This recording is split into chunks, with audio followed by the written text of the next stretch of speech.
Hello and welcome to 5-Year Club video number 134. Tonight we're going to be talking about risk and volatility because people get them confused or people don't quite know the difference, and I certainly have been confused about them before, so it is important to understand them. Financial risk is any of various types of risk associated with financing, including financial transactions that include company loans in risk of default. Often it is understood to include only downside risk, meaning the potential for financial loss and uncertainty about its extent. In other words, risk is the chance that you're going to lose money because, the person who you loaned money defaulted on the loan, or that company that you invested in went bankrupt. And as you can see, people have thought a lot about financial risk, and Wikipedia has a whole bunch of categories of financial risk: credit risk, concentration risk, market risk, interest rate risk, currency risk, equity risk, commodity risk, liquidity risk, refinancing risk, operational risk, country risk, legal risk, model risk, political risk, valuation risk. All different kinds of risk. When people think of all the different ways they might lose money, they come up with a lot of them. And just for an example, let's read about one of them. Let's just read the first one: asset-backed risk. Asset-backed risk is the risk that changes in one or more assets that support an asset-backed security will significantly impact the value of the supported security. Risks include interest rate, term modification, and prepayment risk. So, for example, the mortgage-backed securities, those were asset-backed securities. And the risk there is that the homes that are going under are going to significantly impact the value of the aggregate security of the bundling of all of those mortgages together. So that's one way that you could have lost money in the past. Now, another way to think of risk is not that you will lose money necessarily, but you can think of risk as in the chance that you will not get what you want. Risk that your portfolio will not accomplish what you want it to accomplish. When they say the potential for financial loss, you could also think about it as like opportunity cost. Right? So instead of, the risk that you got a negative return overall, you could have a risk that you simply did not get as positive a return as what you needed to accomplish your financial goal, your retirement goal. So if you needed 7% return to retire and you only got 5%, oops, you don't want that. And so that's risk. It's the chance that you will not get what you want. Let's talk about volatility now. Volatility is a mathematical measure of wiggling or price movement. The price doesn't actually have to wiggle. It can just move in one direction. So if it was moving in one direction, it wouldn't be wiggling, but wiggling will also do it. In finance, volatility, symbol sigma, is the degree of variation of a trading price series over time as measured by the standard deviation of logarithmic returns. What the hell does that mean?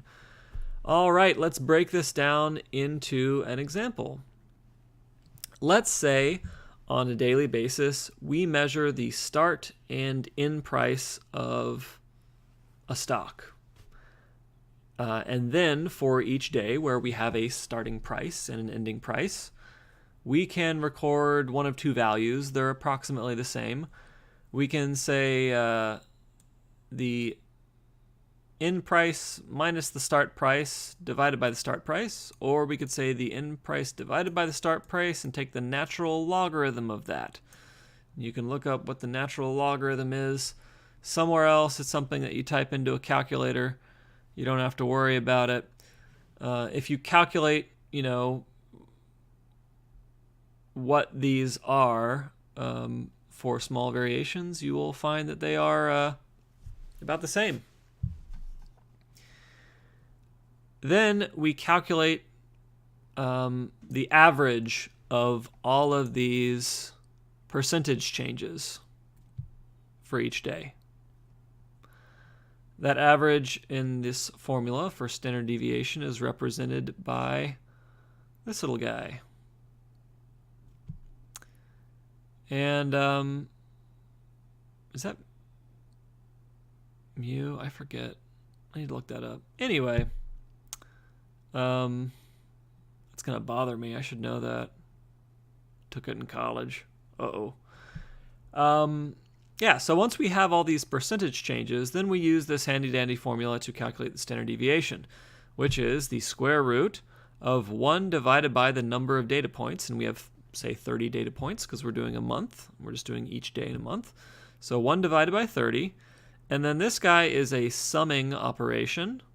So all it says is that for each day, we're going to calculate the percentage change on that day minus the average percentage change for the entire month. We're going to square that number, and then we're going to say plus sign, and then we're going to do the second day, and then we're going to put a plus sign. So we're going to add up this result for each individual days. We're going to add that up 30 times, and then we're going to divide by 30, and then we're going to take the square root, and that is the standard deviation. This is called the normal distribution or the Gaussian distribution, and it is often used to model random outcomes around an average. So you can imagine, I don't know, what's something that's good? I don't know, like the amount of rainfall every year over time, right, in a given area. You can imagine that. You can ignore the numbers on the, you can imagine that, if you measure the rainfall every single year over and over again for a given region of the country, you will come to, an average amount per year. And that will be the one that the rainfall is most frequently around. But some years are going to have more rainfall. Some years are going to have less rainfall. But, as you get further from that average, there are fewer years that hit those extremes. In this model of randomness, the standard deviation that we calculated here should be about this width. So in other words,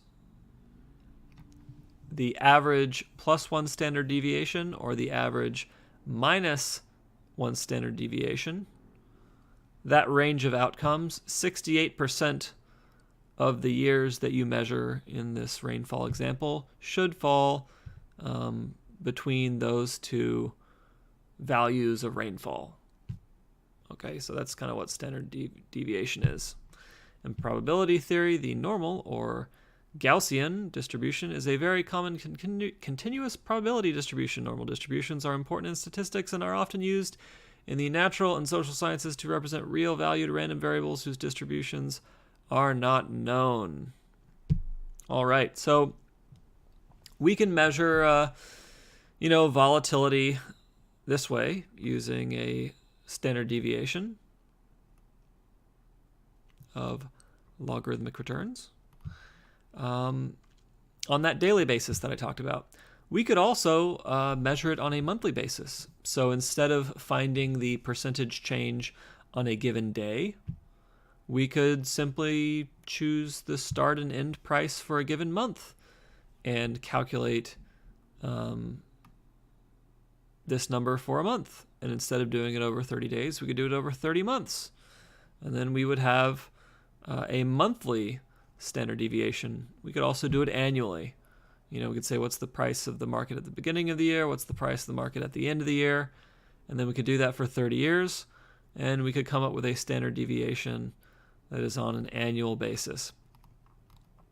I'd like to point out something else that's kind of interesting about this. Say you have a month where you start out at a price, say like 2, and then you go up to 8 in the middle of the month, and you go back down to 2 at the end of the month. Well, we can tell that the price has moved. It moved up to 8 and then back down to 2. And we can see that the positive price movements and the negative price movements in the second half of the month, they both contribute positive values to the standard deviation, because squaring this term in this formula essentially means that it doesn't matter if the value here is greater or less than the average value. It is still going to produce a positive result when you square it, because when you square a negative number, it becomes a positive. And so when you measure the daily volatility of this month that goes from 2 to 8 to 2, you're going to end up with some kind of positive value. However, when you measure the monthly volatility, well, you only have 2 data points. You have 2 and 2, and the average is 2. And therefore, 2 minus 2 is going to be 0. This whole term is going to be 0. 0 divided by 2 is still 0. The square root of 0 is 0, and standard deviation is 0. So you can have a situation where the daily volatility is something positive, but the monthly volatility is 0. And you can kind of construct scenarios where it occurs this way. So, volatility it's a mathematical construct. Something else I'd like to point out is that if you have low volatility or zero volatility, right? Now observe that month where you have zero volatility. You're going from 2 to 8 back down to 2, and we're measuring it on a monthly basis. So you begin with $2, you end with $2. You didn't earn any money overall. If you have low or zero volatility over a long period of time, that also means that you have low returns or zero returns over a period of time. And having low returns makes it more likely that you're not going to accomplish your investment goals, unless your investment goal is to not make any money. Now, of course, you could have, something that only ever goes up and only ever goes up kind of the minimum amount to beat or match the market, right? But historically speaking, that kind of fantasy asset class does not exist. Historically speaking, when we look at all of our investment options, we kind of have like bonds that don't wiggle very much, but they go up really slowly. And we have stocks that wiggle a hell of a lot, dropping by 40% in 1 year. But over time, they cream bonds. They totally destroy bonds in terms of their ability to help you accomplish your retirement goals. Certainly, I've mentioned before, rolling 10-year stock market returns beat bonds 85% of the time, and that goes up into the 90s when you consider 20-year returns. So that's volatility. It's a mathematical measure of how much an asset class is moving. It's not the same thing as accomplishing your investment goals. It's not the same thing as earning money or losing money. Now I'd like to talk a little bit about noise. Definition of noise. In a broad analytical context, noise refers to information or activity that confuses or misrepresents genuine underlying trends.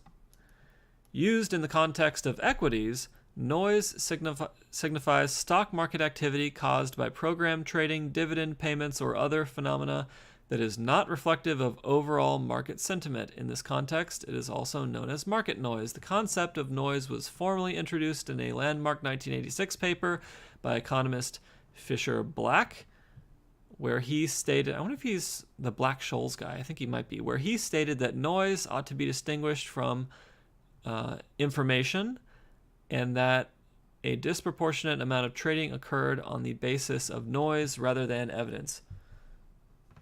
All trading is somewhat speculative, but noise traders are considered to be particularly reactionary, relying on trending news, apparent surges or declines in prices, or word of mouth rather than the fundamental analysis engaged in by more experienced traders. In general, the shorter the time frame, the more difficult it is to separate the meaningful market movements from the noise. The price of a security will vary widely throughout a given day, but almost none of this movement represents a fundamental change in the perceived value of the security. And I'm going to read that sentence a second time. The price of a security will vary widely throughout a given day, but almost none of this movement represents a fundamental change in the perceived value of the security.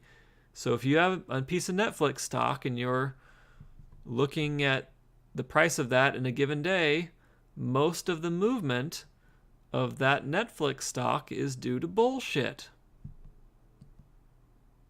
So it's not very helpful for you to track that stock hour by hour on a day.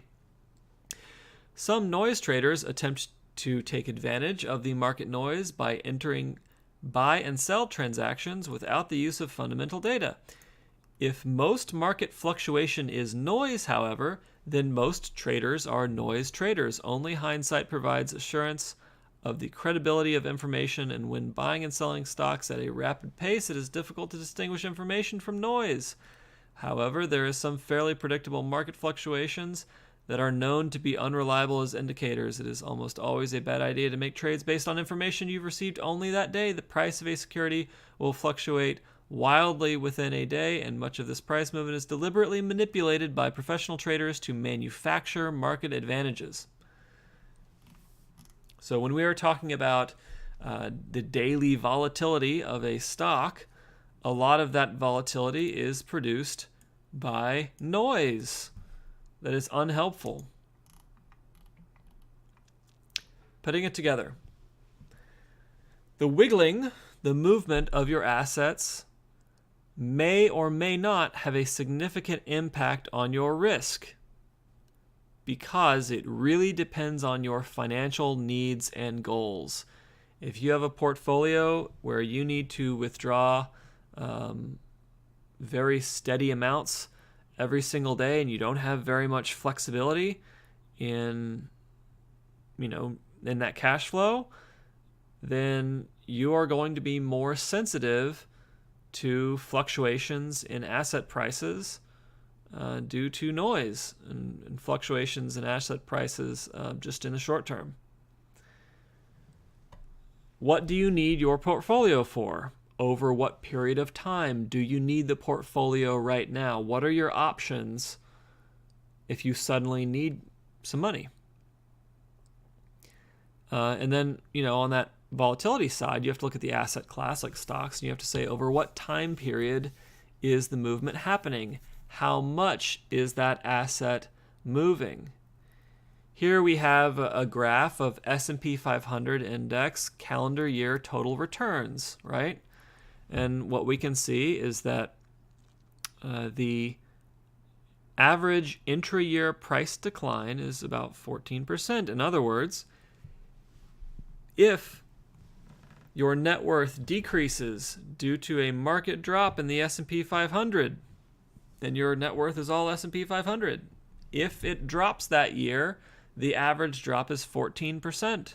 If the market drops, the average drop is 14%. If the market drops, you're looking at a 14% drop in your net worth, and that is shocking. A 14% drop in your net worth, because it's difficult to, once you get $1 million in net worth, say, that's $140,000. Poof. That's like 2 Teslas that are just gone in that year, and that emotionally is very shocking. And we tend to fixate on that negative experience, even though when we look historically, we can see that, declined for 1 year, gained, declined, gained, declined, gain.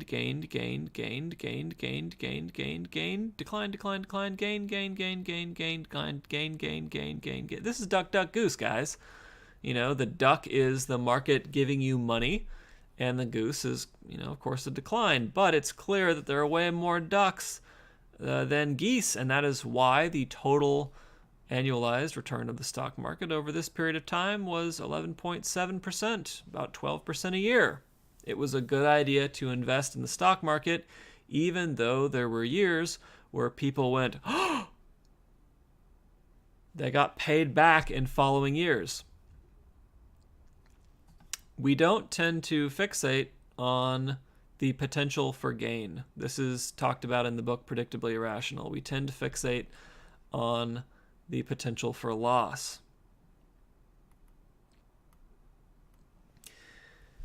Another thing I'd like to point out, and in fact, the last thing I'd like to point out, is that there are portfolios where there is very little volatility, but very high risk. For example, if you buy and hold nothing but U.S. Treasuries as a plan for retirement, Treasuries are one of the most stable assets out there.